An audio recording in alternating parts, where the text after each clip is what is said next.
Next mean and standard deviation of grouped data with class interval. Grouped data with class interval എന്ന് പറഞ്ഞാൽ അറിയാമോ? Example പറയുകയാണെങ്കിൽ ഉദാഹരണത്തിന് 0 to 10 കണ്ടിട്ടില്ലേ? 2 ഫ്രീക്വൻസി 2, 10 to 20 ഫ്രീക്വൻസി 4. ജസ്റ്റ് ഒരു example പറഞ്ഞെന്നുള്ളൂ. 20 to 30 3 ഇങ്ങനെ പോവും. ഇതാണ് ഒരു എക്സാമ്പിളായിട്ട് പറഞ്ഞതാണ്. ഇതാണ് grouped data with class interval. അവിടെ ഒരു ക്ലാസ് ഇൻ്റർവെൽ ഉണ്ടാവും, ഫ്രീക്വൻസി ഉണ്ടാവും. എന്നിട്ട് നമുക്ക് എന്ത് കാണണം? മീനും സ്റ്റാൻഡേർഡ് ഡീവിയേഷൻ കണ്ടുപിടിക്കണം. ഇവിടെ ഒരു ഷോർട്ട് കട്ട് ഫോർമുല പറയുന്നുണ്ട്, അത് പഠിച്ചു വെക്കുന്നതാണ് നല്ലത്. സാധാരണ ഫോർമുല ഉപയോഗിക്കാം. നമ്മൾ മീൻ കാണാനായിട്ട് ചെയ്യാറുള്ള ഫോർമുല, അതായത് ഇതിൻ്റെ മിഡിൽ വാല്യൂ എടുത്തിട്ട് ചെയ്യുന്ന മിഡിൽ വാല്യൂ എടുക്കാം. പക്ഷെ അതിനേക്കാളും നല്ലത് ഷോർട്ട് കട്ട് ഫോർമുല പഠിക്കുന്നതാണ്. സാധാരണ ഫോർമുല ഉപയോഗിക്കണമെങ്കിൽ ചെയ്യാം. 0 to 10 മിഡിൽ വാല്യൂ 5 എഴുതുന്നു, 10 to 20 മിഡിൽ വാല്യൂ 15 എഴുതുന്നു. അങ്ങനെ എഴുതിയിട്ട് XIയും FIയും വരുമ്പോൾ നമുക്കറിയാം ഫോർമുല, നമ്മൾ ഇതിനു മുമ്പ് പഠിച്ചിട്ടുണ്ട്. ക്ലാസിൻ്റെ മിഡിൽ വാല്യൂ എഴുതുക, അതിന് നമ്മൾ XI എന്ന് പറയും. ഫ്രീക്വൻസിനെ നമ്മൾ FI എന്നും പറയും. അപ്പോൾ XIയും FIയും വരുമ്പോൾ നമ്മൾ പഠിച്ചിട്ടുണ്ട്, മീൻ കാണാനും പഠിച്ചിട്ടുണ്ട്, സ്റ്റാൻഡേർഡ് ഡീവിയേഷൻ കാണാനും പഠിച്ചിട്ടുണ്ട്. അതുപയോഗിച്ച് ചെയ്യാം. അതൊരു ഡയറക്റ്റ് മെത്തേഡാണ്. പക്ഷേ ഏറ്റവും നല്ലത് ഷോർട്ട് കട്ട് മെത്തേഡ് പഠിക്കുന്നതാണ്. ചിലപ്പോൾ എക്സാമിന് find this using short cut method, shortcut formula എന്ന് ചോദിക്കും. അപ്പോൾ അതുകൊണ്ട് ഷോർട്ട് കട്ട് ഫോർമുല പഠിച്ചു വെക്കുന്നതാണ് നല്ലത്. അപ്പോൾ മെത്തേഡ് സ്പെസിഫൈ ചെയ്താലും ചെയ്തില്ലെങ്കിലും ഷോർട്ട് കട്ട് മെത്തേഡിൽ ചെയ്യുന്നതാണ് നല്ലത്. ഡയറക്റ്റ് മെത്തേഡ് അവോയ്ഡ് ചെയ്യുന്നതാണ് നല്ലത്. ഷോർട്ട് കട്ട് മെത്തേഡ് ചെയ്താൽ മതി. കേട്ടല്ലോ? Mean and standard deviation of grouped data with class interval തന്നാൽ ഒരു ഷോർട്ട് കട്ട് ഫോർമുലയുണ്ട്, അത് ഉപയോഗിച്ച് ചെയ്താൽ മതി. ആ ഫോർമുലയുടെ ഡെറിവേഷൻ നമുക്ക് ആവശ്യമില്ല. അപ്പം ഇങ്ങനെ വന്നു കഴിഞ്ഞാൽ നമ്മൾ എന്ത് ചെയ്യുമെന്ന് വെച്ച് കഴിഞ്ഞാൽ നമ്മൾ XI എന്തായാലും കാണേണ്ടി വരും കേട്ടോ. XI എല്ലാം കണ്ടിട്ട് നമ്മളൊരു അസ്യൂംഡ് മീൻ എടുക്കണം. ഇത് ജസ്റ്റ് ഒരു ഐഡിയ തരുന്നുള്ളൂ. ഇതിൻ്റെ പ്രോബ്ലം വരുന്നുണ്ട് കേട്ടോ. നമ്മൾ XI എല്ലാം നോക്കുക, സ്റ്റാർട്ടിങ് മുതൽ അവസാനം വരെ നോക്കിയിട്ട് ഒരു മിഡിൽ വാല്യൂ ഉണ്ടാവുമല്ലോ. അതായത് മീൻ ഏകദേശം അല്ലേ ഏത് നമ്പറിന് അടുത്ത് വരാൻ സാധ്യതയുണ്ടെന്ന് മനസ്സിലാവുമല്ലോ.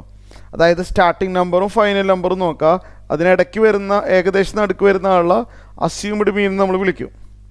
നമ്മളതിനെ A എന്നാണ് പറയുക. A അസ്യൂംഡ് മീൻ A ഒരു ഷോർട്ട് കട്ട് മെത്തേഡാണ്.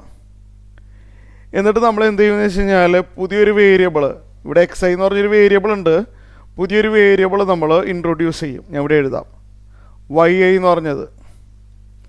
നമ്മളത് കണ്ടുപിടിക്കും. XI നമ്മളെ കയ്യിലുണ്ടല്ലോ. അസ്യൂംഡ് മീൻ എന്ന് പറഞ്ഞാൽ എന്താണെന്ന് മനസ്സിലായി. YI എന്ന് പറഞ്ഞൊരു പുതിയൊരു വേരിയബിൾ നമ്മൾ കൊണ്ടുവരും. XI minus assumed mean by class width.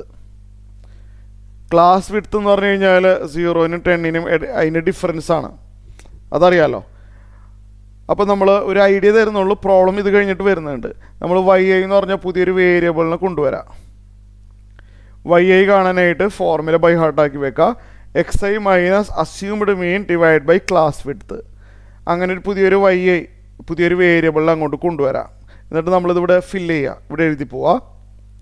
എന്നിട്ട് നമ്മൾ മീനും സ്റ്റാൻഡേർഡ് ഡീവിയേഷനും കാണാനായിട്ട് ഈ ഷോർട്ട് കട്ട് ഫോർമുല ഉപയോഗിക്കുക. മീൻ അഥവാ X ബാർ കാണാനായിട്ടുള്ള formula assumed mean plus H into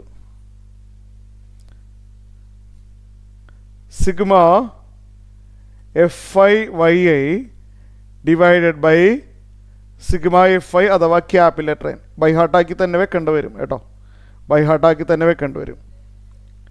X bar കാണാനുള്ള ഫോർമുല ഇതാണ് short cut method. X bar കാണാനുള്ള ഷോർട്ട് കട്ട് മെത്തേഡാണിത്. X bar equal A plus H into sigma FI into YI divided by capital letter N. ഇതെങ്ങനെയാണ് ഉപയോഗിക്കണമെന്നുള്ളത് ഇത് കഴിഞ്ഞിട്ട് ഞാനൊരു problem discuss ചെയ്യാം. നെക്സ്റ്റ് പേജിൽ പ്രോബ്ലം ഉണ്ട്, അപ്പോൾ പറഞ്ഞുതരാം. ഷോർട്ട് കട്ട് മെത്തേഡ് ചെയ്താൽ മതി. പിന്നെ ഇതേപോലെ സ്റ്റാൻഡേർഡ് ഡീവിയേഷനും ഒരു ഷോർട്ട് കട്ട് ഉണ്ട്. H/N into H/N. H എന്ന് പറഞ്ഞാൽ ക്ലാസ് വിഡ്ത്ത്, N എന്ന് പറഞ്ഞാൽ സിഗ്മ F. H/N ഇൻറ്റു ഇത് ബൈ ഹാർട്ടാക്കാൻ കുറച്ച് ബുദ്ധിമുട്ടാണ്. ഇതിങ്ങനെ കുറേ തവണ വായിച്ച് ബൈ ഹാർട്ടാക്കി എടുക്കണം. Okay, H by N into root of capital letter N into sigma F I Y I square. Problem ചെയ്യുമ്പോൾ മനസ്സിലാവും, ഇത് കണ്ട് പേടിക്കേണ്ട, പ്രോബ്ലം ചെയ്യുമ്പോൾ മനസ്സിലാവും. വൈ ഐക്ക് പേര് യു ഐ എന്നും ചില ബുക്കുകളിൽ എഴുതാറുണ്ട്. Minus sigma F I Y I whole square. ഇതുപയോഗിച്ചിട്ട് സ്റ്റാൻഡേർഡ് ഡീവിയേഷൻ കാണും. വേരിയൻസ് ആണ് ചോദിച്ചിരിക്കണമെങ്കിൽ ഇതിന് സ്ക്വയർ ചെയ്താൽ മതി. ഇതെങ്ങനെയാണ് ഉപയോഗിക്കണേന്നുള്ളത് ഒരു പ്രോബ്ലം ഡിസ്കസ് ചെയ്യുമ്പോൾ മനസ്സിലാവും. അപ്പോൾ ഇതൊരു ഷോർട്ട് കട്ട് ഫോർമുലയാണ്. ഇത് രണ്ടും ഷോർട്ട് കട്ട് ഫോർമുലയാണ്. ക്ലാസ് ഇൻ്റർവെൽ തരുമ്പോൾ മാത്രം ഈ ഫോർമുല ഉപയോഗിച്ചാൽ മതി. അപ്പോൾ ആദ്യം തന്നെ നമ്മൾ മിഡിൽ വാല്യൂ എക്സ് ഐ കണ്ടുപിടിക്കണം, അസ്യൂംഡ് മീൻ കാണണം, പുതിയൊരു വേരിയബിളിനെ കൊണ്ടുവരണം X I minus A by H. എന്നിട്ട് ഈ രണ്ട് ഫോർമുല ഉപയോഗിച്ചിട്ട് എക്സ് ബാറും സ്റ്റാൻഡേർഡ് ഡീവിയേഷനും കാണാൻ പറ്റും. ഇത് കഴിഞ്ഞിട്ട് എക്സാമ്പിൾ തരാം. ഓക്കെ.